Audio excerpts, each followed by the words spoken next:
Olá, eu sou Rafael Lisboa e esse é mais um Além da Energia. Você já ouviu falar em cidades inteligentes? O conceito é usado para definir cidades que usam tecnologia para gerir recursos e pessoas. Assim, é possível aproveitar sua infraestrutura da melhor forma. A Carta Brasileira para Cidades Inteligentes, ainda em discussão, oferecerá recomendações aos municípios sobre a maneira correta de usar a transformação digital para promover um desenvolvimento urbano mais sustentável. E para falar sobre esses assuntos, eu recebo nesta edição o gerente de desenvolvimento de negócio da Engie, Kevin Alix, e o Guilherme Martins, que é chefe do departamento da área de estruturação de parcerias de investimentos do BNDES. Sejam bem-vindos, Kevin e Guilherme. Muito obrigado pela participação de cada um de vocês. Muito obrigado. É um prazer conversar com você, conversar com o Guilherme, que eu deva seja muito interessante sobre essa cidade inteligente. Obrigado, Andy, pelo convite. Um prazer pessoalmente participar, uma oportunidade muito interessante para o BNDES também de discutir um pouco as perspectivas de cidade inteligente. Antes de começar, eu quero pedir para vocês que nos assistem se inscreverem no Além da Energia nas plataformas digitais. Se gostou, curta e também compartilhe o conteúdo com os colegas. Vou começar então o nosso bate-papo com você, Kevin. Como é que o conceito de cidades inteligentes se aplica no Brasil e quais as principais soluções que a Engie oferece nesse mercado?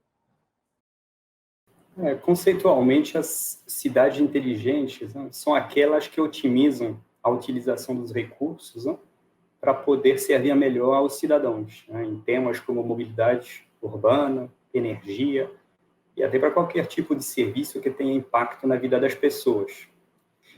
Nosso entendimento é que a aplicação desses instrumentos aí para a cidade inteligente é algo que tende a acelerar e ganhar novos serviços, né, com o ingresso de novas tecnologias. A 5G, por exemplo, está vindo forte, né, e vai permitir maior possibilidade aí de comunicações dentro dos centros urbanos. Nós, da Engie, né, avaliamos também que as redes de iluminação pública, né, elas são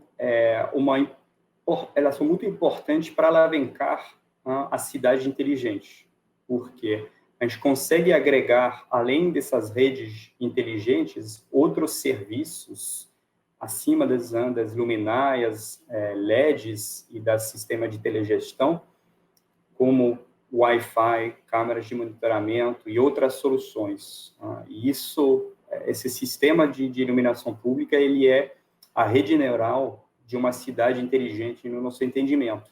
A gente tem um outro exemplo bacana aí para compartilhar. Em Niterói, por exemplo, usando toda uma rede de fibra ótica, a gente conseguiu implantar um sistema de semáforo inteligente que nos ajudou muito a melhorar a fluidez da mobilidade dentro do centro de Niterói. Então, tudo partindo de uma base de infraestrutura, a gente consegue agregar serviços e câmeras digitais em cima para ter um melhor benefício para a população. Guilherme, o índice AISI Cities in Motion, publicado pela Universidade Navarra, na Espanha, e que indica as principais cidades inteligentes no mundo, apontou 6 cidades brasileiras em seu ranking de 2020. O que falta para o país conquistar novos espaços e como as PPPs podem contribuir nesse sentido? Bem, o ranking não incluiu nenhuma cidade brasileira entre as 100 melhores colocadas, então acho que já há uma mensagem aqui que o país tem um longo caminho pela frente no desenvolvimento, né, de tecnologias associadas a esse conceito de cidades inteligentes. As 6 cidades que você citou, Rafael, são grandes capitais, então aqui não há, eu diria, uma surpresa de uma cidade que destoou recentemente da nossa percepção das cidades que são aquelas que já vêm desenvolvendo uma agenda de planejamento, de desenvolvimento urbano há algumas décadas. Não se deve ter esse conceito de cidades inteligentes como algo que seja comprado em um pacote. Eu tenho aqui um pacote de tecnologias de cidades inteligentes, eu vou dar um grande salto em 1, 2 anos. Ao contrário, é mais uma perspectiva de evolução ao longo do tempo, com planejamento, inclusive, de vários ciclos de governo municipal. Então, fazendo um link com a segunda parte da sua pergunta, né, como as PPPs podem contribuir com essa agenda, olhando de uma forma específica o setor de educação, há PPPs bem-sucedidas de educação no país. Destacaria aqui o exemplo de Belo Horizonte, que foi estruturada por uma parceria que o BNDES tem com o IFC e com o BID, o Banco Interamericano de Desenvolvimento, o IFC, o braço do Banco Mundial. Essa parceria se chama PSP Infra. Sob a ótica de governança, que foi um segundo aspecto destacado nesse ranking como de menor pontuação nas cidades brasileiras, as PPPs, e aqui eu não falo especificamente de um setor, poderia destacar a iluminação pública, resíduos sólidos, saneamento, elas têm alguns aspectos que se traduzem em uma relação contratual mais moderna, mais eficiente de delegação a um parceiro privado, com controle por resultados, a partir de assoreamento de incentivos, alavancando o capital privado e sempre medindo um indicador de qualidade mais próximo da percepção real de qualidade percebida pelo usuário final, pela sociedade, ao invés de amarrar ali tecnologias que o poder público, se assim o fizesse, eventualmente limitaria a eficiência do privado. Kevin, o Guilherme falou aqui como as PPPs podem contribuir para cidades mais eficientes e inteligentes. Qual que é a relevância das PPPs para a ENGIE, Kevin? E quais foram as principais conquistas nesse segmento?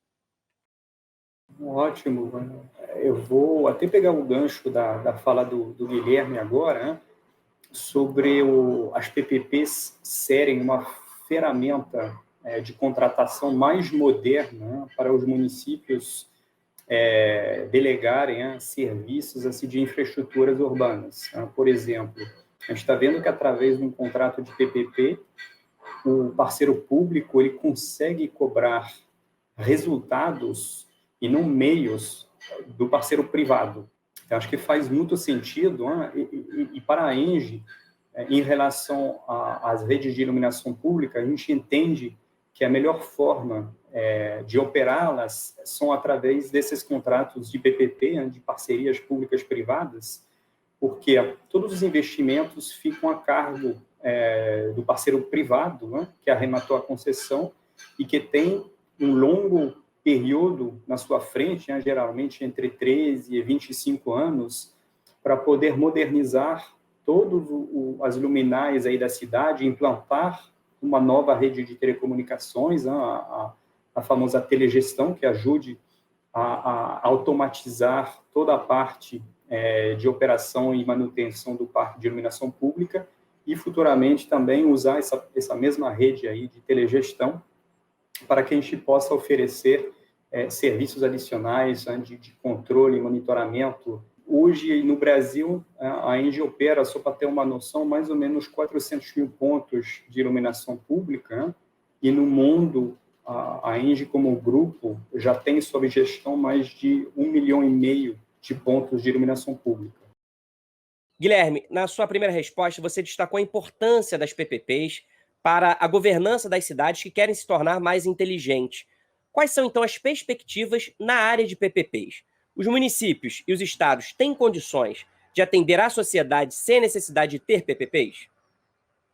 Rafael, em geral, a adoção da PPP significa a manutenção da delegação de um serviço público a um ente privado, que já acontece por meio de um contrato, por meio de uma licitação comum, 8666, porém, contratada e gerida por um arranjo mais moderno, que tem uma série de benefícios em comparação ao arranjo da 8666.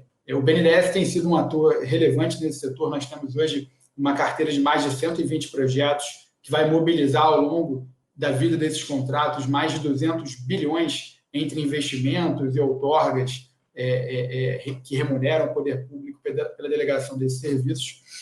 E percebemos que há uma trilha de projetos mais avançada, um pipeline mais robusto em alguns setores. Quais são eles?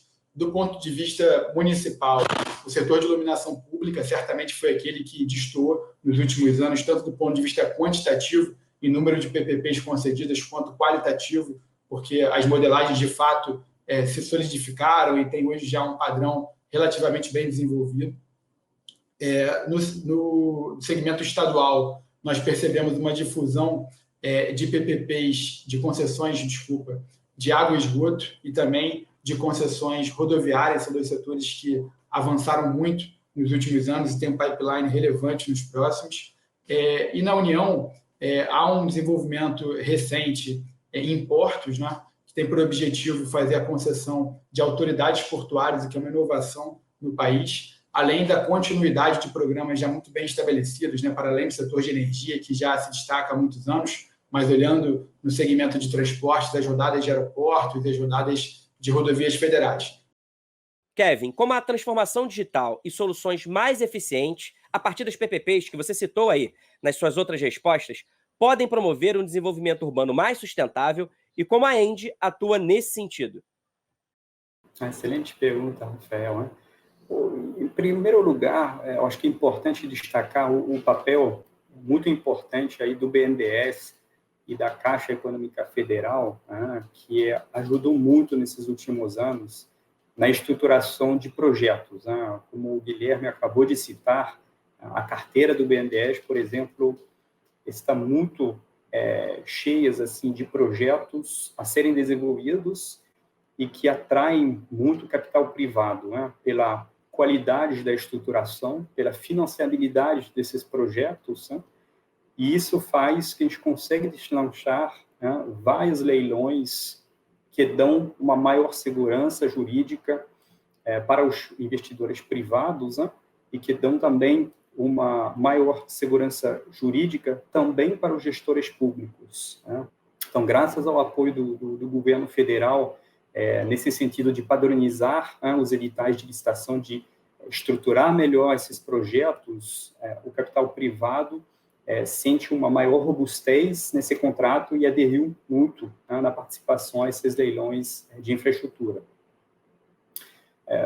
Voltando um pouquinho sobre a questão da iluminação pública, né, um ponto essencial aí para a ENGIE é o fato da tecnologia LED proporcionar um aumento de eficiência energética.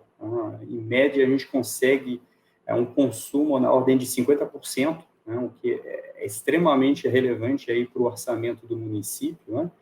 E isso dá para uma empresa de energia, né, uma satisfação de conseguir ajudar o nosso parceiro a reduzir o consumo de energia e pensar também, né, no futuro a um mundo mais descarbonizado, né? O nosso propósito, né, é agir para acelerar essa transição energética, promovendo soluções de baixas emissões de CO2. Em relação a essa parte digital, eu gostaria também de destacar um ponto importante, né? Eu comentei mais cedo que a gente implanta, junto com as novas luminárias LED, um sistema de telegestão, né, dentro desses contratos de PPP, e lembrando que a gente adiciona, né, para poder gerenciar esse sistema de telegestão, um software por trás, que nos ajuda, primeiramente, a otimizar a operação e manutenção do parque de iluminação pública, mas também esse software, ele é como se fosse um hipervisor, né, uma camada digital que ajude a, no futuro, vir conectar outros serviços. Guilherme, agora eu quero conversar com você sobre PPPs, especificamente de iluminação pública. Há uma expectativa de que as PPPs de iluminação sirvam como impulso para outros serviços associados ao tema de cidades inteligentes. Como é que o BNDES enxerga a difusão das PPPs de iluminação pública e a sinergia delas com as cidades inteligentes? Bem, nos últimos 2 anos, houve um pipeline bastante robusto de PPPs de iluminação pública. A gente observou 15 cidades de porte que conseguiram levar ao mercado PPPs e realizar leilões com uma alta atratividade do setor privado. O BNDES contribuiu com 5 municípios nos anos de 2019 e 2020, e nós vislumbramos uma tendência crescente para esse setor, ou seja, no próximo ciclo de governo, que se iniciou agora em janeiro de 2021, nós imaginamos que o número de PPPs leiloadas e com contratos de parcerias assinados seja ainda maior do que no ciclo de governo anterior. O elemento principal aqui é que, sob a ótica de um prefeito que assumiu recentemente uma cidade ou que renovou ali o seu mandato, se ele tem hoje uma contribuição de iluminação pública viável, que tem um patamar de arrecadação adequado, ele certamente tem condições de iniciar a modelagem de uma PPP, realizar o leilão, assinar contrato e colher dentro do seu ciclo de governo os resultados já práticos dessa PPP. Então, eu falo de um parque de iluminação pública integralmente modernizado, com telegestão em uma parcela relevante de suas vias, com um plano de iluminação cênica implementado em boa parte dos monumentos históricos, equipamentos públicos daquela cidade. Então, de fato, há, sob a ótica do BNDES, uma perspectiva muito promissora para o setor de iluminação pública e para as PPPs em particular. Falando do link das PPPs de iluminação com cidades inteligentes, o primeiro elemento que tem que ser observado é que a fonte de recursos das PPPs de iluminação pública, que é a CIP, ela de fato tem uma delimitação, ou seja, ela traz de fato a possibilidade de cobrança junto da conta de energia elétrica para o custeio do parque de iluminação pública. E é por esse motivo que a modelagem que tem sido adotada no país, ela tem um escopo delimitado ao parque de iluminação pública e serviços conexos a esse parque. Mas há previsão no contrato de adição de serviços acessórios mediante anuência do poder público ao longo da vigência desse contrato. Então, esse é um instrumento bastante relevante que pode ter um papel promissor também na aglutinação de outros serviços e no desenvolvimento de conceitos associados ao tema de cidades inteligentes. E assim chegamos ao fim do nosso bate-papo de hoje. No programa, nós falamos sobre cidades inteligentes e como as parcerias público-privadas podem contribuir com os investimentos em soluções mais eficientes para o desenvolvimento urbano mais sustentável no país. Gostaria muito de agradecer a participação do Kevin Alix, gerente de desenvolvimento de negócios da ENGIE, e Guilherme Martins, chefe de departamento da área de estruturação de parcerias de investimentos do BNDES. Muito obrigado, Kevin e Guilherme. Muito obrigado, Rafael. Eu que agradeço também. Eu acho que é uma oportunidade muito importante de passar essa mensagem, que a gente consegue, a nosso nível, ajudar as cidades a se descarbonizar, a melhorar a infraestrutura, a reduzir o consumo de energia. Podem contar com a ENGIE para desenvolver essa cidade inteligente do futuro. Obrigado, Rafael. Obrigado, Kevin. Foi um prazer participar. Assim como a ENGIE, o BNDES também tem essa agenda na sua mais alta prioridade. Contem com o banco aí em produções de conteúdo futuras sobre o tema. Certamente contribui bastante aqui para o desenvolvimento do setor. Agora vamos saber o que mais foi notícia na ENGIE. ENGIE é eleita a melhor empresa da América Latina em meio ambiente.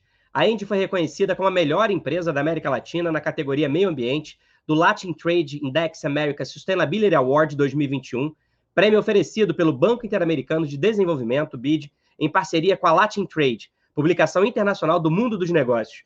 Os candidatos ao prêmio são avaliados em um universo de 6.000 companhias no continente, segundo as melhores práticas ambientais, sociais e de governança corporativa. Consumo de água reduzido e consciente. A ENGIE aderiu ao programa Águas Brasileiras do Ministério do Desenvolvimento Regional. O programa visa, entre outras iniciativas, a revitalização de bacias hidrográficas, como as dos rios São Francisco, Parnaíba e Tocantins-Araguaia. O projeto Recuperação de Nascente da Comunidade de Brejo da Brásida, em Centro-Sé, Bahia, no entorno do projeto eólico Umburanas, da companhia, está entre os 26 selecionados pelo programa. Em 2020, a ENGIE investiu cerca de 30 milhões de reais em programas socioambientais. Outra linha de atuação da companhia é a meta de reduzir até 2030 35% do consumo de água em suas atividades industriais. Empresas se unem para doar 3 milhões e 400 mil de medicamentos para intubação para o Brasil.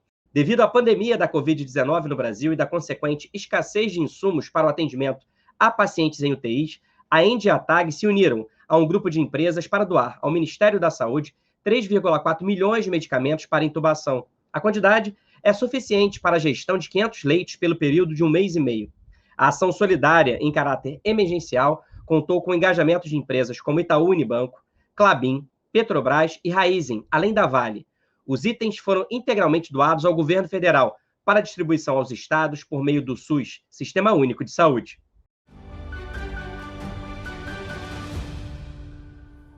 Bom, essa foi mais uma edição do Além da Energia. Se inscrevam nas nossas plataformas digitais para continuar acompanhando o nosso programa. Curtam e compartilhem com os colegas. Até a próxima. Tchau!